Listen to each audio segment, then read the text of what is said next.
Right, I think we should make a start, and hopefully more people will filter in. They might have already found the cider tent. But we don't want to run out of time, and I want to open the floor to you guys after the panel. So thank you for coming. We're exploring how public procurement can revolutionize public health and farming, hopefully examining some of the obstacles and also coming up with solutions. We're extremely lucky to have this fantastic panel. Naomi Duncan here spent her early career running restaurants, cafes, and bars. And then, inspired by the release of the school food plan in 2014, she left her role as a caterer and went to work directly with schools to help them implement the school food plan and the philosophy of it. And then later came on to join a charity called Chefs in Schools, which I've been involved with since the beginning, and she's now the CEO of Chefs in Schools. Anthony Magnall is the MP for Totnes and South Devon. He has been a strong advocate in Westminster on how to localise food supplies and shorten supply chains. At a local level, he's created the South Devon Hospitality and Tourism Group that seeks to source local foods from sustainable producers, as well as supporting the local economy. Rob Percival is head of food policy at the Soil Association, leading their advocacy and campaigns for sustainable diets and agroecology. He's also on the radio a lot. He's written a book called The Meat Paradox, and generally very involved in this whole area. And then Simonnet is a sustainability expert with over 20 years experience in the hospitality industry, including IKEA and their famous meatballs. She's the lead of the Sustainability and Carbon Emissions Reduction Strategy for Compass One. And she's currently also sitting on the Soil Association Exchange Advisory Board. So I'm going to ask all of you to sum up for 5 minutes, but just as a kind of setting out the field, we have looked at how in Denmark they legislated. They set very ambitious goals and said, we're going to let 30% of publicly procured foods be organic, but we're going to put a framework. So they use government policy and also engagement with the private sector, and they set up some initiatives and a really positive framework so that this movement to put organic food in prisons, hospitals, and schools really succeeded, to the extent that it's 60% in lots of parts of the country and 90% in Denmark. And they did that at no extra cost. So the schools are not spending more on their budgets by procuring organic food. And they reckon that for every euro they spent on setting up this new framework, they're saving 35 euros annually, and that's not including in less polluted waters. So that is the context of this talk. Naomi, should we hand over to you? At the end of your little 5-minute introduction, I'd like you to tell me your favourite vegetable and why. No pressure at all. Great, thank you. So I run a charity called Chefs in Schools. We work with schools directly to transform the way that food and food education is delivered. We started 5 years ago. We're now working with 75 schools from South Yorkshire down to the Cornish coast. And I guess our mission is to improve child health. We're doing that through improving food and food education, through linking the two up in schools.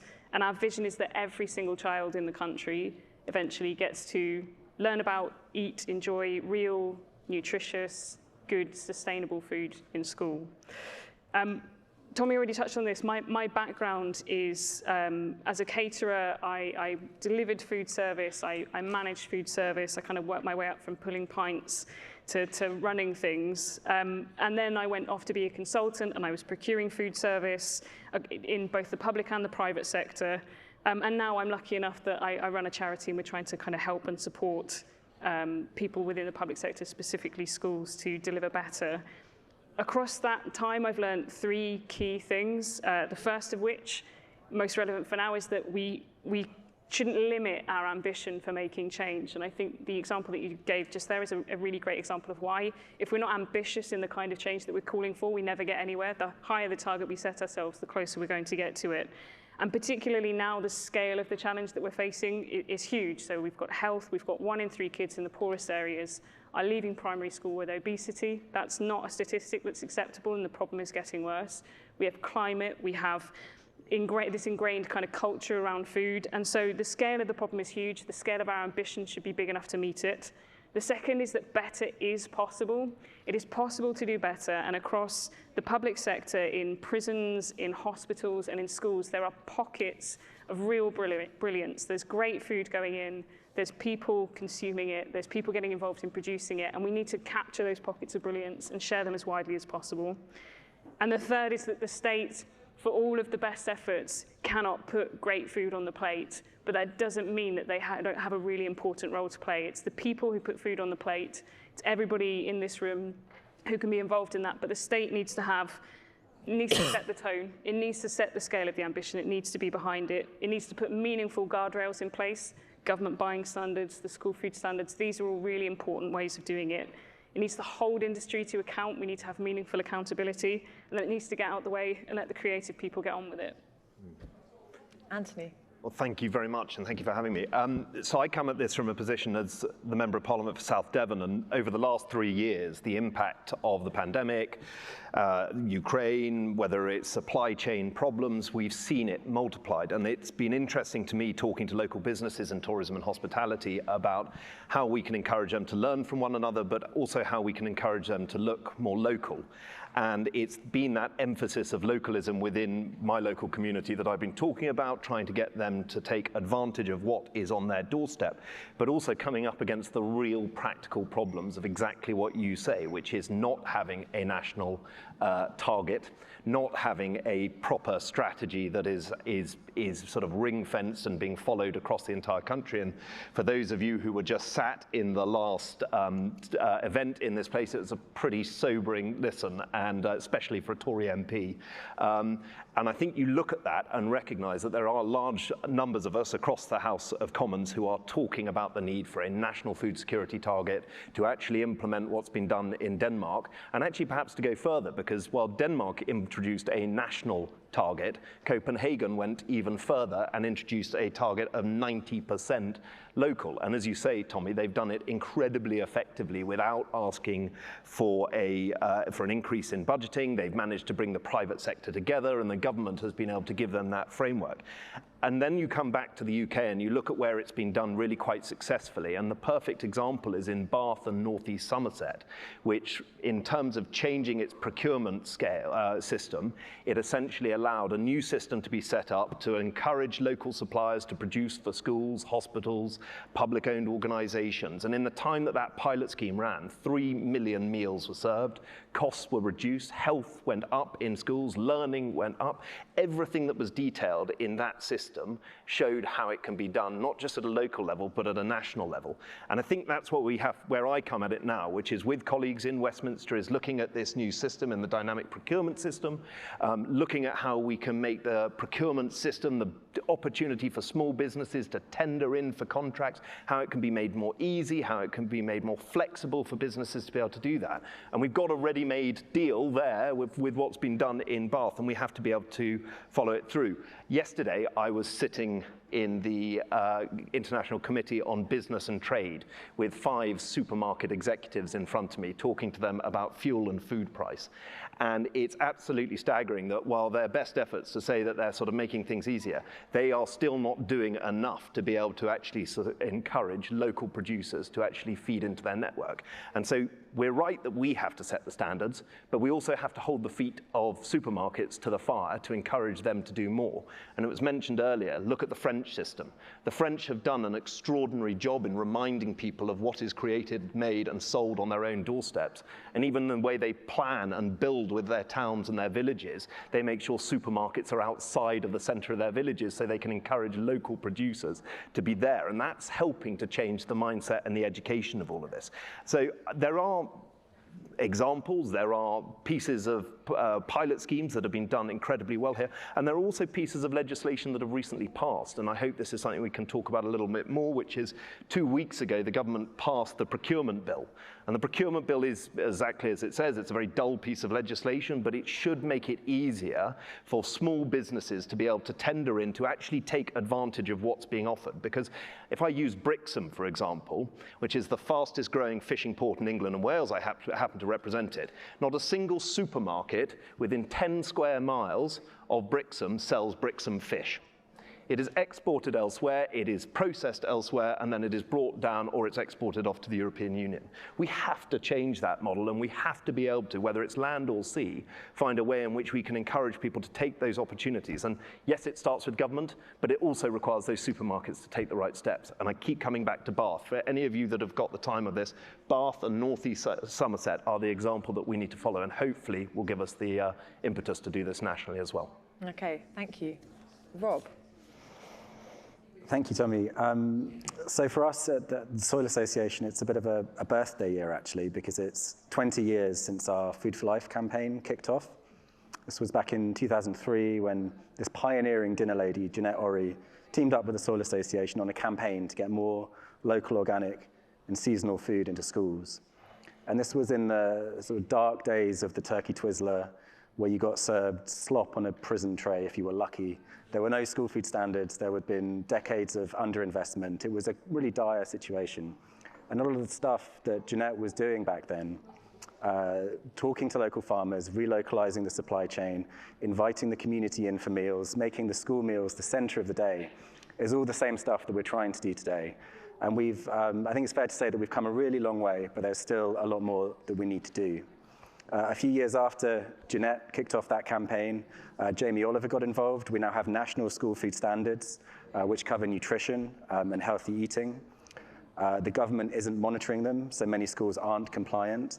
There's a big gap there that needs to be addressed, and there are a few things in the pipeline which should help address that. There's a pilot the Food Standards Agency is leading, but for many years that's been a big gap.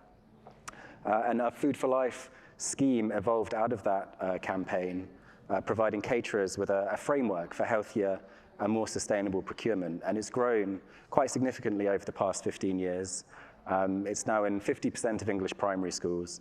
And it's really demonstrating that more sustainable produce can be supplied in at scale. I'd say it's almost as much of a success story as Copenhagen, though the numbers are slightly different. If you just look at the last year, there was £50 million of spend channeled into British produce through Food for Life schools. There was 15 million that went into British meat, 12 million into organic, 10 million into MSC, 3.5 million into free-range poultry, outdoor bred, pork. So really significant spend at quite a big scale. And what we need to see is this mandated nationally. We need a set of procurement standards which make this the norm in schools, backed by sufficient funds. And we saw last year some movement on this front. There was a consultation that DEFRA put out around the government's buying standards, which at the moment are not enforced. They're mandated in central government, but they're not required in schools and hospitals and across the whole public sector. And there were some really ambitious targets in there. There's a target for 20% of all spend to be on organic and leaf mark produce, a percentage target for local spend. But DEFRA's gone quiet, so we don't know what's happening with this. Normally, the government is required to respond to a consultation, make that public within 60 days, their response and a summary of what's been said. That would have been back in December. We still haven't heard. So we hope this is still in the pipeline. And it's so important that they do act on this, because there's a huge opportunity right now to support the land use transition, which we're also working towards in the UK, by creating this public sector market to get more sustainable produce from agroecological growers, from SMEs and so on, into schools and hospitals. We just need to join the dots. And there are bits of policy in play, bits of legislation, as you say, which are coming through, but we're lacking that cohesion at a national level. So what we really need is a more joined up policy approach and fast, because otherwise we're going to miss this window of opportunity that we have before us. And Anne, you're at the front line of trying to make the numbers work in business. What's your thought on this? So Compass has a number of public sector contracts. Thank you, Anthony, for your kind words on the French, by the way. Thank you very much. And it's challenging. So Compass, as a company, UK and Ireland, we've made a commitment to be net zero by 2030, which is industry leading and therefore challenging, because we're asking, and that's why the work we're trying to do with the Soil Association Exchange and other parties, trying to really gear up the industry and the farming industry, notably in doing those tweaks. But we're a bit too soon. Retailers in the UK, most of their targets are around 2040. So there is that gap. That's the biggest challenge we have. To achieve net zero, we have three main pillars. Number one, food waste, and then regulation is massively supporting on this. Menu engineering, what we have the control of, reducing the meat, and the meat that we keep on our menu to have it of the best quality possible. And then we're gauging now, and it is hard because the data is not available yet, but about 70% of our meat, dairy, and fruit and veg to be coming from regenerative agriculture, while we're still defining it. So step one is, of course, to move to more organic product as quickly as possible. These are the three main pillars. There is, of course, other targets, other projects that we are running around biodiversity, evidently. Sea life, absolutely. You've mentioned Birksam, to see still the amount of fish coming into that port that are rated 4 and 5 on the MCS is absolutely heartbreaking. So as a company, again, UK and Ireland, we're only purchasing 1 to 3, with the ambition in 2 years to move to 1 and 2. Yeah, that's the sort of project we have. And thanks to our contract with the NHS, Ministry of Defence, if we can be in agreement with those guys, then it's quite an impact we can make instantly. And do you find working in the private sector, I mean, I suppose you're representing both private and public, do you find there's pushback for things like putting less meat on the menu, more plant-based? Less in the private sector, I will say, because we're also constrained to the GPS and a certain amount of proteins, and all of those documents are being reviewed, will be reviewed. But moving plant forward, so having dishes where we still have the meat of high quality, but more alternative protein, is really challenging in that space, and especially I would say with our MOD contract, but still possible. We still manage. We've got a few dishes that were awarded, but it still is challenging. Absolutely. And Anthony, time and again, we come up to this thing about regulation, and the role of regulation. And Rob was just talking about, an instance where, he was talking to government, they seemed to be listening, and yet kind of nothing happens. And supermarkets endlessly say, if there was regulation, we might do better.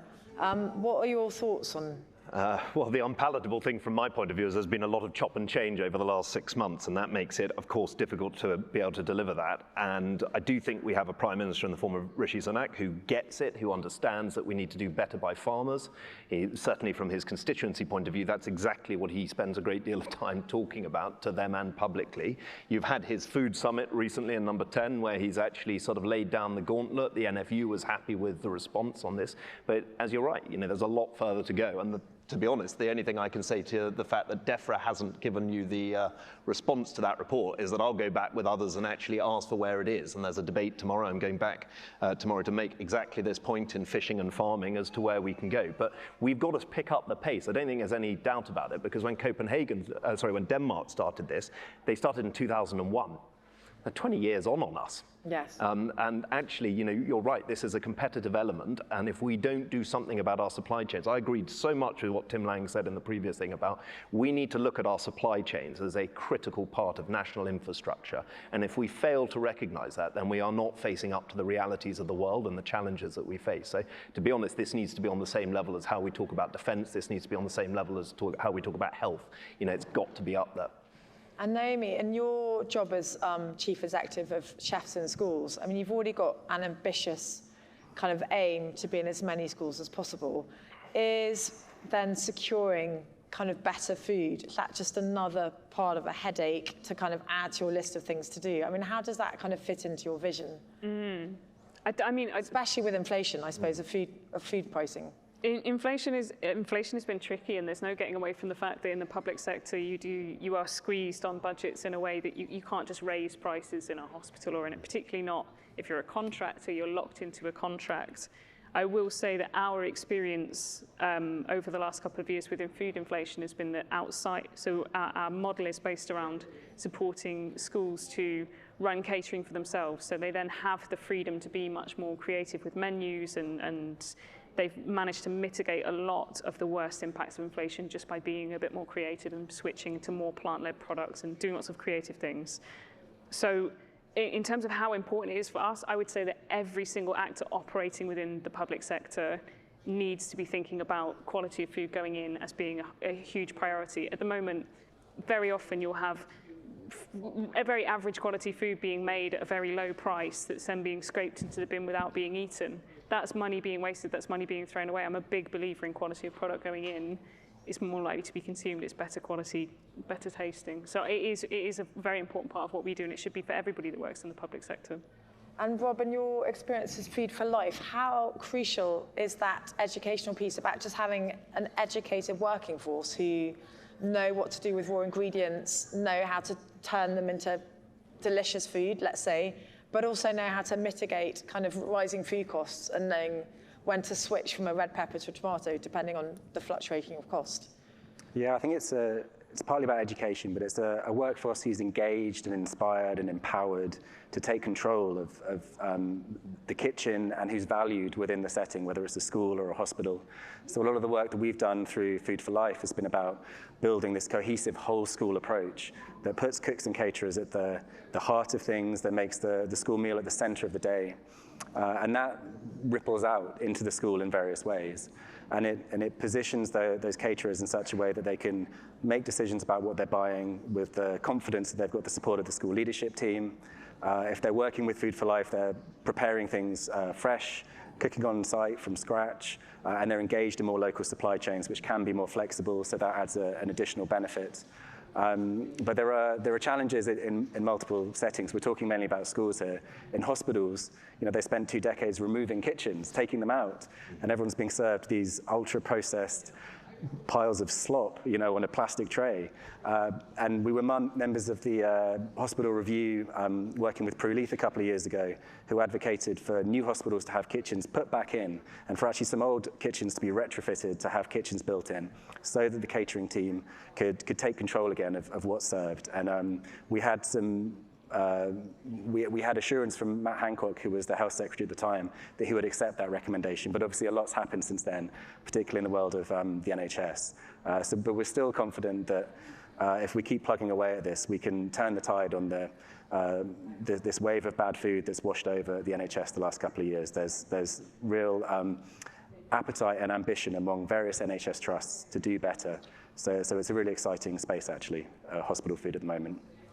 And Anne, in Compass, how much of this debate do you see as being cooking from scratch, and therefore how possible is it to fit into some of your businesses where your margins are incredibly tight and you might have to increase your workforce with costs and everything? I mean, what are the obstacles for a company of your size? And also, I guess you have a multinational approach, don't you? Because you operate in different countries. I suppose there are different focuses on different countries. So what do you think are the biggest barriers for a company of your size? So definitely labor cost, and we're a food company, we're also a service company. One of the way to bypass it is to use central kitchen and not making it ultra processed. We actually believe we serve nutritious, delicious food, but prepared in a central location to get, again, the economy of scale, to get also better control on the provenance. We find that the more you fragment your kitchen, the more you leave power to the chef to really decide what they will purchase, and that's where we find asparagus coming from Peru in September and that sort of stuff. So having better control of our purchasing also goes through having that centralized production. And then, yes, you regenerate it on site. So not to say that I'm against scratch cooking. We do it successfully in schools, but we are certainly losing a number of contracts through that. Ideally, we would like to be the one doing the scratch cooking, obviously, in the background. But there is an attraction to having a centralized kitchen, most definitely. But I suppose a company of your size that's also publicly kind of owned, then that initial investment, we saw the Denmark model, you do kind of need legislation, don't you? Oh. I mean, Antti, without legislation, how can companies like Compass really take hold? You know, if they're answerable to their shareholders, that initial cost is going to be quite a kind of barrier to entry. I mean, yes, it is, but the thing that I'm thinking right now is your example at Wahaca, which is that you led the charge without government policy on this. And I think there are two things that I find quite interesting, is the rules in the UK around organic didn't come from government. They came from the private sector leading the way forward. Yes. And so the question is government now willing to sit up and pay attention to what's going on? Because certainly in your interests and for what you did with Wahaca, you led the charge on this. And I think more and more people are having that conversation. It's in tandem. There's no doubt about it. It's absolutely in tandem. And again, we keep coming back to the Danish model, is that actually it's looking at those sort of ways in which the supply chain can be reviewed, that's government, where the targets can be set, that's government, but it's also looking at where the private sector can be bolder in terms of their ambitions to meet the needs of the consumer. Because I think more often than not, the consumer actually, the public knows what they want. They want good quality food, and if they know it's produced locally, it does help. It doesn't help that if it's expensive, hard to get, and they're not sure about the labeling. All of that adds to the confusion. So it's all of these sort of parts working together, and it's not impossible. Again, Bath is the example. It's not impossible to make this work. So what happened to Bath? It was a prototype, then what's happened? Not enough is the short answer. I mean, so the system of the dynamic procurement system has been set up, and it has sort of 3-4 key areas, which is transparency, choices, more security, more affordability. That system is still there, and it's resulted in the Southwest Food Hub, which is run by fantastic people in and across the Southwest. That's actually the model that we now need to use. So the structures are still there, but it's now waiting for funding. Right. And so this is where it gets a bit complicated and technical, but the Crown Commercial Service, which is where you would traditionally look to bid in, they would be responsible for working with that system. The Crown Commercial Service is slow, it's cumbersome, it's not easy for small businesses to come in. That's about to have a complete overhaul because of the procurement bill that we've passed. So these changes are happening, but right now the most important thing I would say, and I do say frequently, and say to all Devon MPs, to government, is that we would like money for Southwest Food Hub and for the dynamic procurement system, because we know it works already. So getting that money to local authorities, to local counties to use is probably the quickest way for us to actually see it come into a reality. And Rob, one of the discussions this morning was on food labelling. And so the Denmark model was obviously about organic food. But in the UK, there might be a system where you used leaf as a labelling system and set your own standards. We talked this morning about how Wild Farm, for instance, set its own standards, clearly communicated them. So for this to work, you could set your own deliverables and standards. But we also talked about how no one talks about the base food standards in this country being pretty poor. If you think about how many chemicals are sprayed on the baseline food, what the food's doing to you, the ultra-processed food, should that carry a health warning? How important do you think it is to communicate more to the public that the general level of food out on the shelves is not of acceptable standards, which is why we need to improve standards in these public institutions and probably in private institutions too. If you have a workplace, you want to have better food in your canteen where you go and eat your lunch. Big question. Yeah. So I think, there's two parts there. First of all, there should be space within mandatory government buying standards for lots of different accreditation schemes. And that's what we have in Food for Life. It's a big tent. You can pick up points for your MSC, your leaf mark, your organic, your free range, your RSPCA, and so on. And all of those should be recognized as raising the standard. We need, across the public sector, a framework that starts where all caterers are and helps them to progressively raise their standards. And these certification schemes all have a really important role. The second part of your question was around what should we communicate to the public around food standards not being good enough. And I think that's a really tricky one, because there are probably some bits of the food system where consumer buying power is locking us in quite a bad way. So factory farmed chicken, we eat too much chicken. That demand keeps us locked in. Arguably, it should be communicated to the public that the welfare standards aren't good enough, that there's pollution, that the rivers are dying, and so on. So there's, I think, a role there for the public to have a shift of awareness, a shift of buying behavior, that to be the decisive factor. I think elsewhere, we just need to pay farmers to do nature-friendly stuff and raise the regulatory baseline. So there's not really necessarily a role for public criticism in that space. We just need to focus on the good stuff and pay farmers to do more of it. And Naomi, there was a long time since we saw parents shoving kind of chips through the gates for their poor children who were being fed healthy food by Jamie Oliver. How, in your experience, have parents accepted or fought against you coming into their schools and changing their food? Yeah, it's a really good question. So one of the first things that we discovered is to not talk about healthy food. And I feel very strongly about this now, that healthy is a word that's so culturally loaded. It's cultural, it's class, it's telling people that they're not feeding their children the right things. There's so much that goes into the word. So we just, first of all, just binned the word healthy and found that that immediately kind of reduced the barriers to having conversations. The second is not to do to people, but to work with them. So we do a lot of consultation with parents. We work alongside them. Our model is not about force feeding people food that they don't want to eat. Our model is about providing variety, introducing children to new flavors, providing education, making it exciting and joyful and interesting to try new things. So there's a lot of engagement that happens, and I just think that's really important. And kind of going to the point that Rob was making is, it's not about public criticism. It is about opening new horizons and introducing people to new things. And I think there's a really powerful role in the public sector. We spend £2.3 billion a year as a country procuring food service. Every single pound of that we spend should be spent on food that is good for people, that's nutritious, that's modeling a diet that's good for us and that's good for the planet. It doesn't mean it all has to be about kind of quote unquote healthy food, but there isn't just a wall of beige when you walk into a hospital canteen. There isn't just a vending machine full of crisps and chocolate in a college. It's about being better about how we model diet as well as about trying to force feed people things. And your makeup of public versus private sector, what's the split roughly, and how do you find that public sector, especially on the cost? I mean, how do you fight that with shareholders? Yeah, well, it would be about, it varies, but about 70% will be, 65 to 70% will be public sector.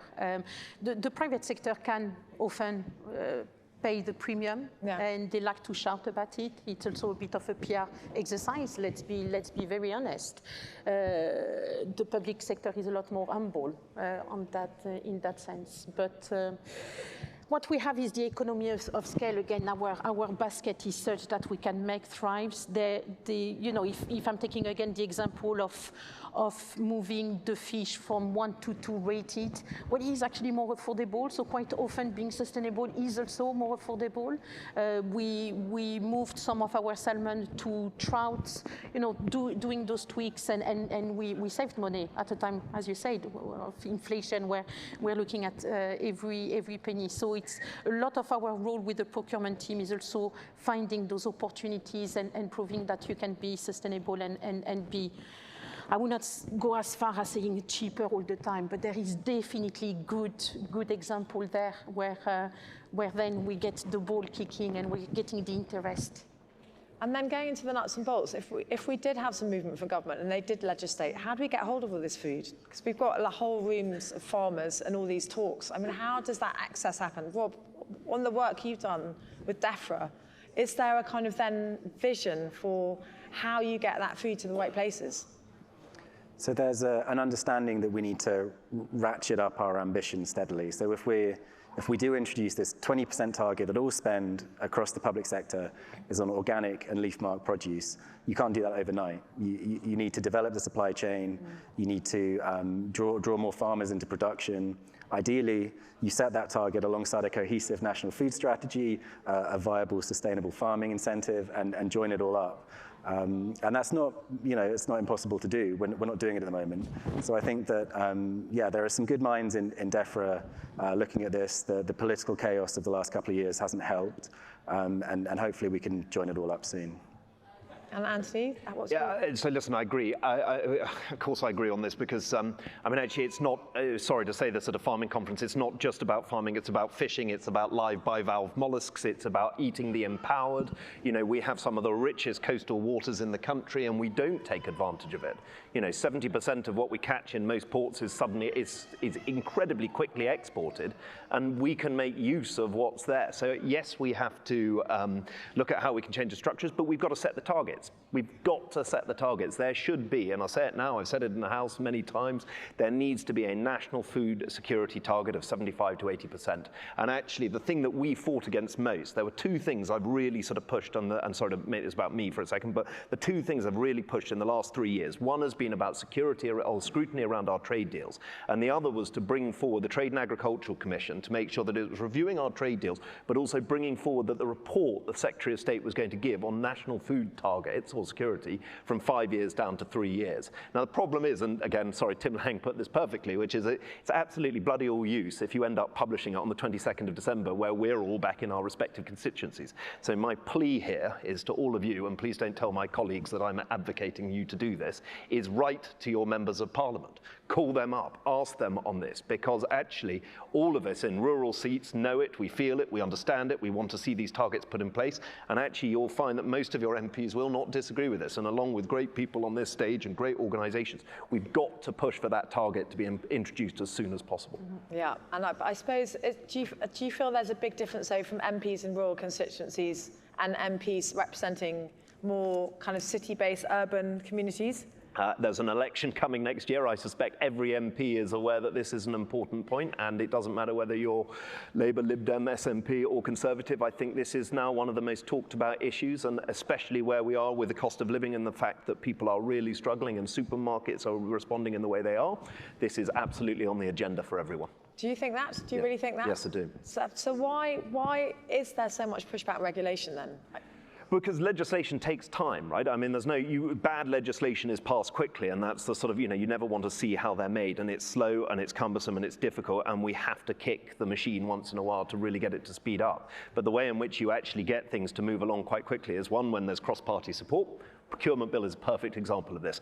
No pushback from anyone, sailed through the House of Lords, sailed through the House of Commons, royal assent in a couple of weeks. This is happening quite quickly because actually people understand its applicable value to helping this system. And I think, again, when we're talking about food security, the only people I know who will be pushing back, and I'm glad he's not in here, is probably the farming minister, because his officials will be saying, no, this is a nightmare, because what happens if we don't meet it? And governments are always intrinsically afraid of setting targets, because if you stop meeting them, then it's something to beat them over the head with. But actually, I think in certain issues like this and other things that I fought on, this is something that's worth doing. So yes. I don't think I'd be very surprised to find any colleague of any political colour who would disagree with that point.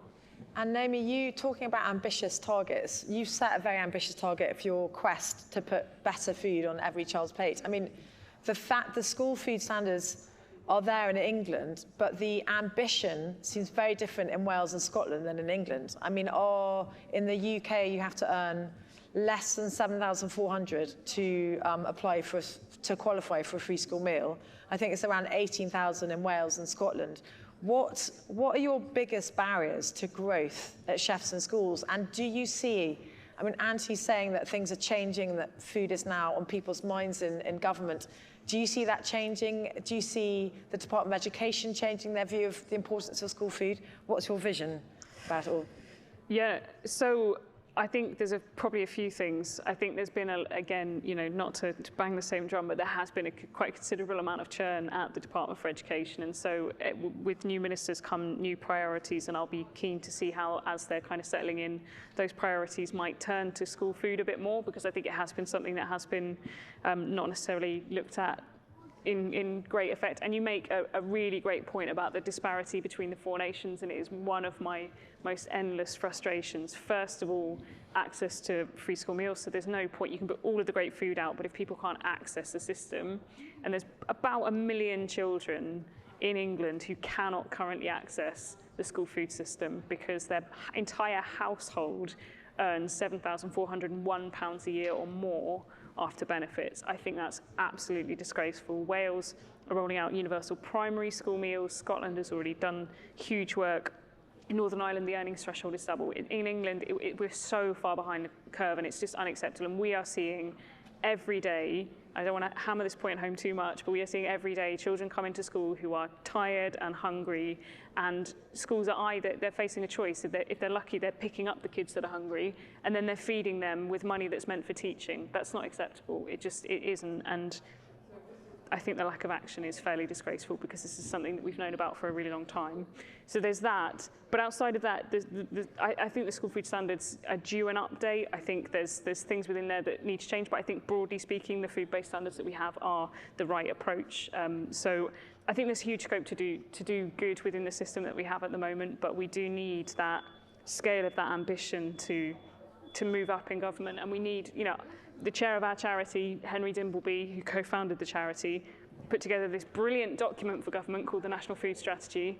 There's a lot within that applies to schools, and there's a lot within that applies to public sector procurement across the board. I would love to see government do a bit more with that, because if I'm honest, the food strategy that came out was so watered down that, and a lot of it hasn't happened yet. So there's a model there that we could put in place that would make huge change. And if you were to take a message back, I'd be really keen it would be that one. Why is it so different in England than Wales and Scotland, do you think? Do you have any, Rob? Just Westminster government has been a bin fire of ineptitude and vacuous rhetoric for the past 5 years. So,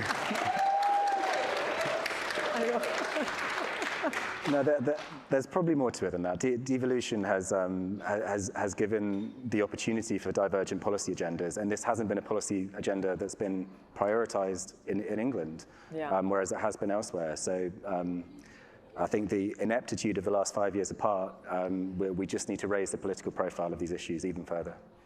And also, I think, I mean, there's something about a right-wing attitude to food that is a kind of, I find it interesting. I find it interesting, this attitude that good food is maybe a luxury rather than a necessity, that I feel more and more, it feels like that's coming onto the news. Marcus Rashford obviously helped by saying, no, it's fundamental that children eat basic good food. I think we're going to open up to the audience now. So if anyone has got a question on this debate, maybe they could put out their hands. We've got someone in the front here who's just put up his hand. And we've got another question here and another question here. So that's great. And one over there. So that is brilliant. You can, to anyone in the panel, we've got one right here. Thank you. And then we've got another back there. And then we've got some more there. Okay. Yeah, 15 years ago, I think it was, I spoke at an NHS conference, and I had to sit through all the other speakers. And there was a study done on I think it was the Humber Hospital Trust and the Manchester Hospital Trust. The Humber one employed new release prisoners. They got everything as locally as possible. And over that 5-year period, the amount of people going to hospital dropped, the amount of unemployment dropped, and the amount of reoffending dropped. That's 15 years ago. And then this chap's talking about Bath now as an absolute miracle, when that could have been copied 15 years ago. The Manchester lot had been buying everything from anywhere they could, and their crime rates had gone up, their hospital rates had gone up, and the people wasn't putting any money back into the local economy. So, it's not a new thing. It's just like adding it up. The NHS spends more money in the country than I think anybody else, and 90% of it seems to disappear somewhere. Yeah. I must say, I was in Naomi and I swapped the back of packet pictures, and she really won when she took a picture of a packet of, I now have it in a lot of my slides, but it's a packet of sausage and mash. But you can only notice it's sausage and mash by really examining really carefully in detail, because I think palm oil crops up 4 times, sugar in various forms about 5 times. There are about 60 ingredients on this packet of sausage and mash. It's really extraordinary. Okay, we've got a question there. I just wanted to ask about HFSS, which is being pushed back and back and back. And is there a responsibility of government to put measures in place to avoid pointless NPD? Nestle have just launched a Kit Kat cereal. Do we need to be feeding our nation with that volume of sugar at breakfast time? My own personal opinion is no. It's interesting, yesterday when we asked the supermarkets on this issue, most of them said they weren't doing multi-pack deals and all of this side of things. They weren't advertising for it, but if you had a discount card, you could then benefit from it. So yeah, I think they need to go, supermarkets need to act on this. But I think, if I may, I'll give you the dilemma, which is what politician wants to stand up right now when food prices are going up and start cutting it? And I'm sorry, I realize that's the wrong answer. But it's bloody difficult to stand up and start saying to people, we're going to actually stop getting deals for you. And I realize the long-term health implications. I realize all of this stuff. My own personal view is, yes, you've got to actually encourage healthy eating. I take your point about removing the word healthy and start saying better quality. But whether or not government will actually follow through and do something on this front is a bigger question. And it's a bigger struggle because collectively it's very difficult at a time when prices are what they are. I suspect colleagues will disagree on this. Well, maybe we just need to shift the price promotions on fruit and vegetables instead of the sugary cereals. Yep. And to be fair, sorry if I may, can I give one benefit, to one sort of shout out, which is to Morrison's. Morrison's have been a very, very proactive supermarket in terms of reducing price of stuff that's about to go off the shelf, of supporting local producers, of even buying their own fishing fleets. You know, they are very proactive on this, and we do need more people to kind of follow that approach and keeping their prices at a low level. Sorry, Rob. Sorry, I think it's extraordinary that we have a Conservative MP here saying that supermarkets need to go further, or praising supermarkets for going further, when it's your own legislation that's already passed that you're delaying implementing. And there are the supermarkets are saying, do it, we're ready to do it. It's political cowardice that they're not doing it. And there's really good evidence that these buy one, get one free deals make people spend more money. You know, there's an argument that you can spin that it is in your interest for us to introduce this. There has been shown through the citizen assemblies and the National Food Strategy, the climate assemblies, there is public appetite for government intervention. People want government to act on this stuff, whether it's in relation to climate or healthy eating. So I think, yeah, there's no excuses. It should just be implemented. So I mean, I absolutely take that point. I think one of the challenges as well is how you actually get, you know, it's all very well if you're producing better quality food or making it more available, but how you actually get people to cook it and how you get people to take advantage of it. And that is time and time again, when we've had the debates in Westminster, when we've made this point to ministers, that has always been a challenge. Now, it shouldn't be a block for us to push this point forward and do it, but it is a sizable issue in this country that we haven't yet talked about other than through Naomi and her organization's work. We need to do more to help and ensure people actually can cook in this country, because it's rapidly being lost as a core skill that people have. And that, unfortunately, also impacts people's purchasing sort of, you know, choices. And that's clearly going to be something that is impacted on the point that's just been made through your question. There was a very good bit of legislation that came out that was about banning the advertisement of junk food advertising, particularly, I think, to kids on their smartphones as a mother of three. That idea of glamorizing junk food is something that seems there's no argument for not banning that straight away. And actually, if you look at South Korea, they did a very interesting policy on glamorizing fruit and vegetables and making veg sexy, and they've got one of the healthiest diets in the world. So I think there is something to be learnt from there. I think we've got a gentleman at the back now in blue. Yeah, I've forgotten what I was going to say now, but the first thing I want to say is that food is such a low priority to the government, and it's proven by the fact that we've had the same government for 10 years or whatever it is, and I dread to think how many ministers of agriculture we've had. It would be double hands at least. And there's just no consistency, there's no proper planning. And we listened to Tim Lang this afternoon, and he has spelt out the problems with the British food industry in a most horrific way. Why isn't anyone listening to him? And we've got the supermarkets and the fast food, massive fast food companies that really control the food in this country. And it really, surely the supermarkets need some sort of legislating as to how to try and get people eating better food. And then we might be able to start producing and selling it. Maybe we should all write to our MPs and ask for an independent committee on food that's cross-party. Yeah, we've got a question here. Oh, hello, my name's Jenny Phelps from the Farming and Wildlife Advisory Group. I just wanted to share a bit of the work that we're doing around ecosystem service attribution from farmland. We're working with our local authority about whether we can map the services from agroecological landscapes to directly map across to their statutory duties that have been devolved down to local level. And we know from 10 years of research with the support from the Environment Agency that we can get an economic value from the way that the land is valued. We can assess that by habitat type and the way that the land is managed agroecologically. So we feel that there's a huge opportunity for local procurement to happen in a way that could crack food inequality. We could enable local authorities to procure food that is delivering for their duties for flooding, ecological crisis, for biodiversity, for food, for equity. That is completely transferable, and all the work that we're doing is being researched by Rothamsted and CEH and has integrity.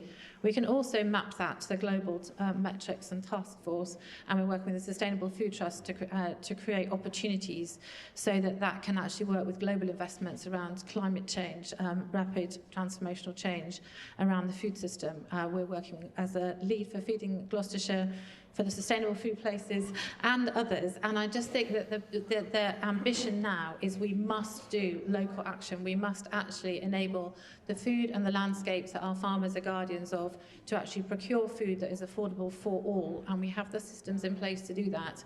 We just need to enact it. And the Crown Services Commission was working with us about 2.5 years ago, and then they went really quiet. Yeah. So if we can do that at a county level, we could then scale it up to a national level. And it's really extraordinary because we could make healthy food affordable from thriving regenerative landscapes, affordable for everyone. That just seems little urgency. I guess that's the issue. I think everyone here in the room, or everyone in the whole conference, there's a kind of appetite for change. And it's just, I feel we just need that urgency to kind of cross through. Can I make just the point that the procurement bill is there now for you to do that?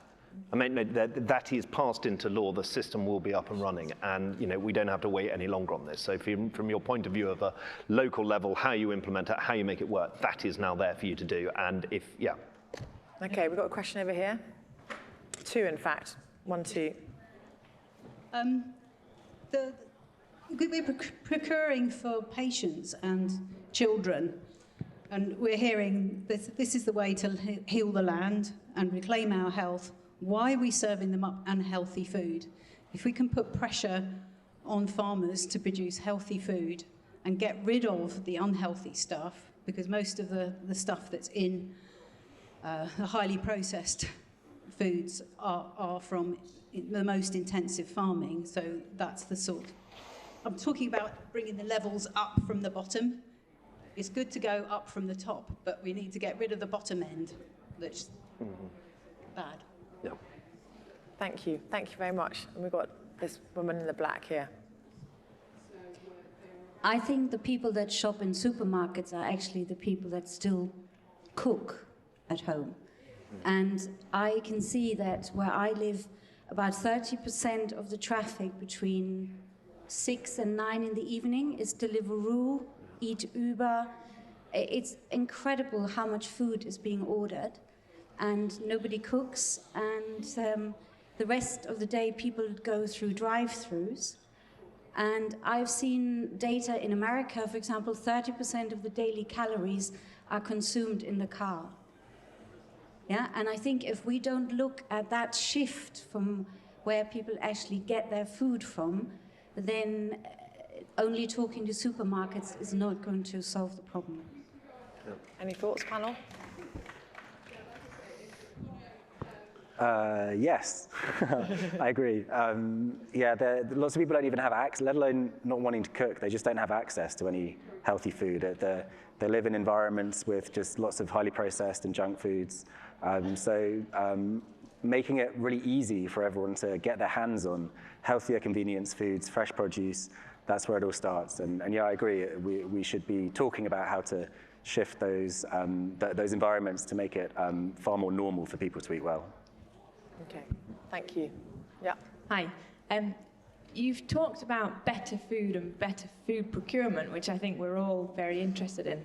I'm just intrigued by each of your opinions. What does better food actually look like? I mean, we've talked about organic certification, leaf mark, maybe there'll be a regenerative farming certification. Should we be thinking about locality of food, the degree of processing? If we legislated tomorrow for better food, what would that actually look like? Do you want to each take that? Yeah, so wonderful question. So I think in terms of the work that we're doing, we're trying to really, really simplify it back to like real food from raw ingredients, cooked by people who were trained to cook with care and attention. So we're not trying to make it overly complicated. We do have a set of standards that we're working to in terms of where we're buying food from, so trying to buy local, British, all of those good things. But predominantly for us, it's going back to, you know, unprocessed food made from real ingredients. That's the start. I mean, I have little to disagree with that, but locally sourced and seasonal.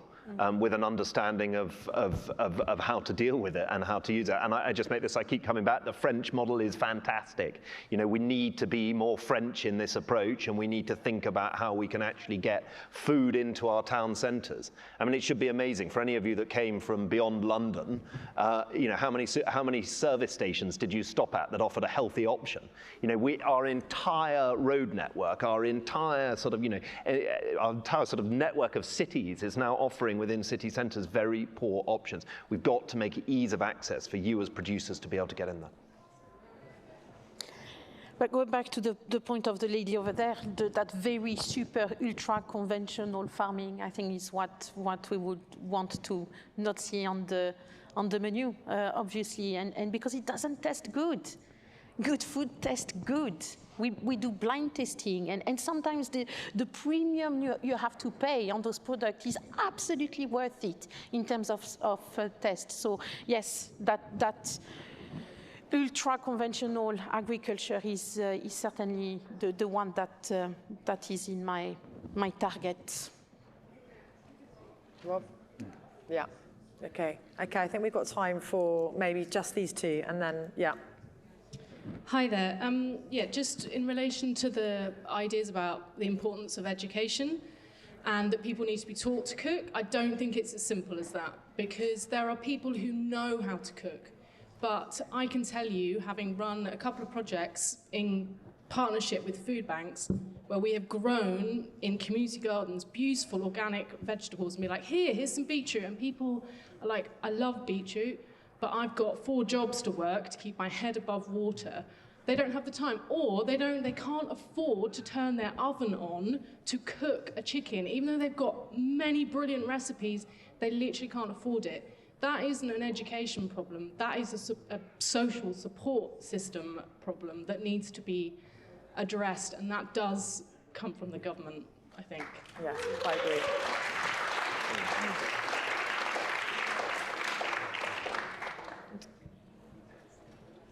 Hi there. You mentioned this earlier about measuring the impact of giving children at school better food, for example. Is that a consistent thing, or isn't that part of it?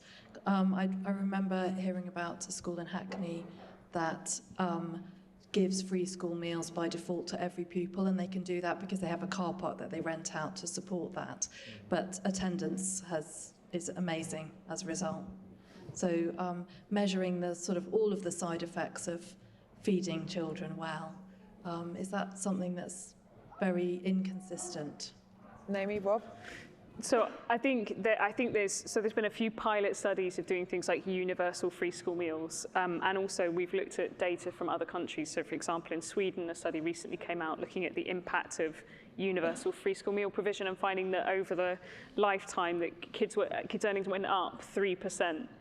That doesn't sound like a huge amount, but actually at societal level, that's huge. So we know that there's evidence that feeding kids well in school allows them to learn better, enables them to behave better. We see it every day. And so I think that there is evidence out there. We need to make a much more compelling case for it. Rob? Yeah, no, I agree, yeah. Yeah. Also, on an anecdotal level, the chefs in schools has finally, after 5 years, come into my kids' local school, and I get stopped in the street by kids just going, thank you for better food. So it does make you feel better too, which has got to be part of life anyway. I think there was one last question we could probably slip in just there, and then we probably should call it a wrap. Generally, food, except for luxuries, is untaxed. How about if the food ingredients remained untaxed, but the food processing, and particularly the packaging, and maybe some of the distribution got taxed, and the tax taken was then given as an offset so people's personal allowances could be increased? Yeah.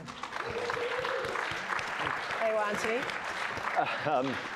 Well, I mean, we've doubled the personal allowance over the last 10 years for what people take home, from £6,000 to £12,000. But I see your point. I think on packaging and on how we can raise revenues from that, I think it's a perfectly good and reasonable idea. And if you can encourage people to recycle, reuse, then that's something we should also look at doing. I make one point, which is that actually, if you really want to find a way in which you can sort of improve people's understanding of food and even their relationship with it, then you have to use the untapped resource, which is school kitchens, which lie dormant 70% of the time. We've got to find ways in which we can encourage businesses to take advantage of them, to also offer something to schools, to offer something to children, to produce food, and to make full advantage of that. I think we were talking earlier, which is school kitchens are used on average about 190 days of the year, and for that, they're only used about 20% of the time of day. So, there are ways in which we can do things in quite a clever way, and perhaps what you've just suggested, sir, is the way in which you can fund it. Great. Well, thank you so much for sticking with us. I know it was quite late. I think the cider tent and the beer tent will still be open, hopefully in long stock. So thank you all for coming, and thank you so much for the panel.